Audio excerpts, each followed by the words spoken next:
ಮುಂಗಾರು ಮಳೆ ಮುನಿಸಿಗೆ ಈಗ ಕೃಷ್ಣೆಯ ಒಡಲು ಬರಿದಾಗ್ಬಿಟ್ಟಿದೆ. ಉತ್ತರ ಕರ್ನಾಟಕದ ಜೀವನಾಡಿಯಾಗಿರುವಂತಹ ಕೃಷ್ಣಾ ನದಿ ಈಗ ಮುಂಗಾರು ಮುನಿಸಿಗೆ ಕೃಷ್ಣೆಯ ಒಡಲು ಬರಿದಾಗಿದೆ.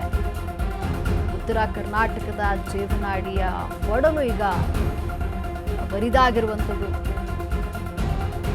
ಬೆಳಗಾವಿ, ಬಾಗಲಕೋಟೆ, ವಿಜಯಪುರ ಜಿಲ್ಲೆಗೆ ಈ ಒಂದು ಕೃಷ್ಣಾ ನದಿಯಿಂದ ನೀರು ಪೂರೈಕೆ ಆಗ್ತಾ ಇತ್ತು. ಮುಂಗಾರು ಮಳೆ ಇಲ್ಲದೆ ಈಗ ಕೃಷ್ಣಾ ನದಿ ಸಂಪೂರ್ಣವಾಗಿ ಬತ್ತಿ ಹೋಗ್ತಾ ಇದೆ. ಕೃಷ್ಣೆ ಬರಿದಾಗಿಸಿದೆ. ಈಗ ವಾಡಿಕೆಗಿಂತ ಕಡಿಮೆ ಮಳೆ ಆಗಿರೋದ್ರಿಂದ ಕೃಷ್ಣೆಯ ಒಡಲು ಬರಿದಾಗಿದೆ.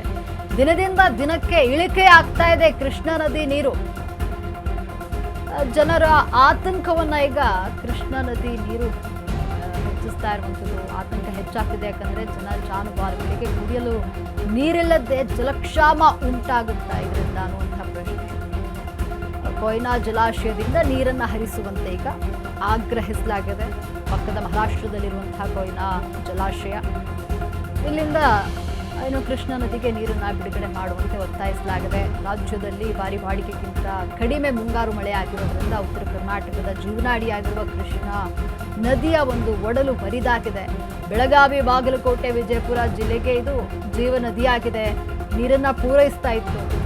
ಆದರೆ ಈಗ ಮುಂಗಾರು ಮಳೆ ಕಡಿಮೆ ಆಗಿರೋದ್ರಿಂದ ಕೃಷ್ಣಾ ನದಿ ನೀರು ದಿನದಿಂದ ದಿನಕ್ಕೆ ಕುಸಿತವನ್ನು ಕಾಣ್ತಾ ಇದೆ. ಇದರಿಂದ ರೈತರಿಗೆ, ಜಾನುವಾರುಗಳಿಗೆ ಹಾಗೂ ಜನಸಾಮಾನ್ಯರಿಗೆ ಕುಡಿಯಲು ನೀರಿಲ್ಲದಂತಹ ಪರಿಸ್ಥಿತಿ ಎದುರಾಗುತ್ತೆ. ಜಲಕ್ಷಾಮ ಉಂಟಾಗ್ಬಿಡುತ್ತೆ. ಹಾಗಾಗಿಯೇ ಈಗ ಆತಂಕ ಸಹಜವಾಗಿದೆ. ಜನರ ಆತಂಕವನ್ನು ಹೆಚ್ಚು ಮಾಡಿಬಿಟ್ಟಿದೆ. ಈಗ ಕೃಷ್ಣಾ ನದಿ ವಾಡಿಕೆಗಿಂತ ಕಡಿಮೆ ಮಳೆ ಆಗ್ತಾ ಇದೆ. ಮುಂಗಾರು ಮಳೆ ಸರಿಯಾಗಿ ಆಗದಿರುವಂತಹ ಕಾರಣವಾಗಿ ಕೃಷ್ಣಾ ನದಿ ದಿನದಿಂದ ದಿನಕ್ಕೆ ಬರಿದಾಗ್ತಾ ಇದೆ. ನೀವು ನೋಡ್ತಾ ಇರಬಹುದು, ನದಿಯ ನೀರಿನ ಮಟ್ಟ ದಿನದಿಂದ ದಿನಕ್ಕೆ ಕುಸಿತವನ್ನ ಕಾಣ್ತಾ ಇದೆ. ಏನೋ ಈ ಬಾರಿ ವಾಡಿಕೆಗಿಂತ ಕಡಿಮೆ ಮಳೆ ಆಗಿದೆ. ಮಳೆ ಸರಿಯಾಗಿ ಆಗದಂತಹ ಕಾರಣವಾಗಿ ಬಾಗಲಕೋಟೆ, ವಿಜಯಪುರ ಇಲ್ಲೆಲ್ಲ ಕೂಡ ಈ ನೀರನ್ನೇ ಅವಲಂಬಿತರಾಗಿದ್ರು ಜನ, ರೈತರು. ಆದರೆ ಈಗ ನೀರು ಬರಿದಾಗ್ತಾ ಇದೆ.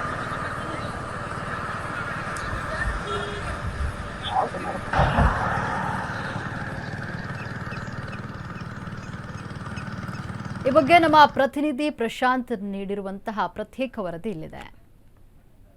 ನಿರೀಕ್ಷಿತ ಪ್ರಮಾಣದಲ್ಲಿ ಮಳೆ ಆಗಿಲ್ಲ. ಈ ಒಂದು ಹಿನ್ನೆಲೆ ಅಂತಂದ್ರೆ ನದಿಗಳು ಬತ್ತುವಂತಹ ಸ್ಥಿತಿ ಇದೀಗ ತಲುಪಿರುವಂತದ್ದು. ಬೆಳಗಾವಿ ಜಿಲ್ಲೆಯ ಏನು ಇದಷ್ಟಲ್ಲದೆ ಉತ್ತರ ಕರ್ನಾಟಕದ ಪ್ರಮುಖ ಜೀವನಡಿ ನದಿಯಾಗಿರುವಂತಹ ಕೃಷ್ಣಾ ನದಿ ಇದೀಗ ಬತ್ತುವ ಹಂತಕ್ಕೆ ತಲುಪಿರುವಂತದ್ದು. ಸದ್ಯ ನಾನಿದೀಗ ಬೆಳಗಾವಿ ಜಿಲ್ಲೆಯ ಚಿಕ್ಕೋಡಿ ತಾಲೂಕಿನ ಮಾಂಜರಿ ಗ್ರಾಮದ ಕೆಳ ಹಂತದ ಸೇತುವೆ ಇದ್ದೀನಿ. ತಾವು ಸಹ ಈ ಒಂದು ದೃಶ್ಯದಲ್ಲಿ ನೋಡ್ತಾ ಇರಬಹುದು. ಪ್ರತಿ ವರ್ಷ ಈ ಒಂದು ಸಂದರ್ಭದಲ್ಲಿ ಮಳೆಗಾಲದ ಸಂದರ್ಭದಲ್ಲಿ ಈ ಒಂದು ನದಿ ಸಂಪೂರ್ಣವಾಗಿ ಉಕ್ಕಿ ಹರಿತಿತ್ತು. ಪ್ರವಾಹದ ಭೀತಿಯನ್ನು ಸಹ ಇಲ್ಲಿ ಸ್ಥಳೀಯರು ಮತ್ತು ಸುತ್ತಮುತ್ತಲಿನ ಗ್ರಾಮಸ್ಥರು ಎದುರಿಸ್ತಾ ಇರುವಂತದ್ದು. ಈ ವರ್ಷ ರಾಜ್ಯದಲ್ಲಿ ಮುಂಗಾರು ಮಳೆ ಕೈಕೊಟ್ಟದ ಹಿನ್ನೆಲೆಯಲ್ಲಿ ಸಾಕಷ್ಟು ರೀತಿಯಲ್ಲಿ ಜನರಿಗೆ ಇದೀಗ ಬರಗಾಲದ ಭೀತಿಯನ್ನು ಸಹ ಎದುರಿಸುವಂತ ಆತಂಕ ಸಹ ಇಲ್ಲಿ ಎದುರಾಗಿರುವಂತದ್ದು. ದೃಶ್ಯದಲ್ಲಿ ನೋಡ್ತಾ ಇರಬಹುದು, ನದಿಯಲ್ಲಿ ನೀರಿನ ಮಟ್ಟ ಗಣನೀಯವಾಗಿ ಇಳಿಕೆ ಆಗಿರುವಂತದ್ದು. ಕೇವಲ 1.5 TMC ಆಗುವಷ್ಟು ಮಾತ್ರ ನೀರು ಇಲ್ಲಿ ಇರುವಂತದ್ದು. ಹೀಗಾಗಿ ಏನಂತಂದ್ರೆ ಈಗಾಗಲೇ ಅಂತಂದ್ರೆ ರಾಜ್ಯದಲ್ಲಿ ಕೆಲ ದಿನಗಳ ಹಿಂದಷ್ಟೇ ಏನು ಒಂದು 2-3 ಮಳೆಗಳಾದ ಪರಿಣಾಮವಾಗಿ ರೈತರು ಸಹ ಬಿತ್ತನೆಯನ್ನ ಸಹ ಮಾಡುವಂತದ್ದು. ಸೋಯಾಬೀನ್, ಮೆಕ್ಕೆಜೋಳ, ಜೋಳ ಮತ್ತು ಕಬ್ಬು ಸೇರಿದಂತೆ ವಿವಿಧ ಬೆಳೆಗಳನ್ನ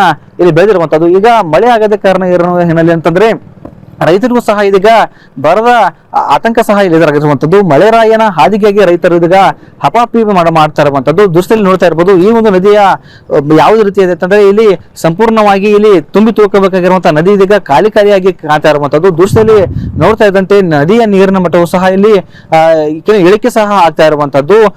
ಇದಷ್ಟೇ ಅಲ್ಲದೆ ಈ ಕರ್ನಾಟಕದಲ್ಲಿ ಮಾತ್ರ ಮಳೆ ಆಗದೆ ವಿವಿಧ ರಾಜ್ಯಗಳಲ್ಲಿ ಸಹ ಇದೇ ಈ ರೀತಿಯಲ್ಲಿ ಮಳೆ ಕೈ ಕೊಟ್ಟಿರುವಂತದ್ದು. ಹೀಗಾಗಿ ಏನಂತಂದ್ರೆ ಮಹಾರಾಷ್ಟ್ರದಲ್ಲಿ ಪ್ರತಿ ವರ್ಷ ಕೊಯ್ನಾ ಡ್ಯಾಮ್ ನಿಂದ ಕೃಷ್ಣಾ ನದಿಗೆ ನೀರು ಬಿಡುವಂತ ಕೆಲಸ ಸಹ ಆಗ್ತಾ ಇರುವಂತದ್ದು.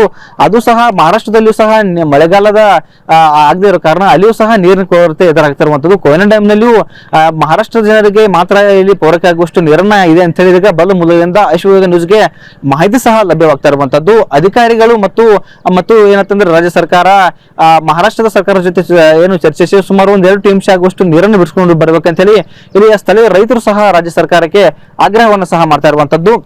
ಮಳೆಯಿಂದ ಏನು ಬಿತ್ತನೆ ಮಾಡಿದಂತ ರೈತರಿಗೆ ಒಂದು ವರ್ಣಾಗುತ್ತ ಇದಕ್ಕೆ ಎದುರಾಗಿರುವಂತದ್ದು ಒಂದ್ ಕಡೆ ಆದರೆ ಇನ್ನೊಂದು ಕಡೆ ಕೃಷ್ಣಾ ನದಿಯ ನೀರಿನ ಮಟ್ಟವು ಸಹ ಏಕಾಏಕಿ ಇಳಿಕೆಗೊಂಡಿರುವುದು ಸಾಕಷ್ಟು ರೀತಿಯ ಜನರಿಗೆ ಆತಂಕ ಸಹ ಎದುರಾಗಿರುವಂತದ್ದು. ಬೆಳಗಾವಿಯಿಂದ ಕ್ಯಾಮರಾ ಪರ್ಸನ್ ಸುನಿಲ್ ಜೊತೆ ಪ್ರಶಾಂತ್ ಸತ್ಯ, ಅಶ್ವವೇಗ ನ್ಯೂಸ್, ಬೆಳಗಾವಿ.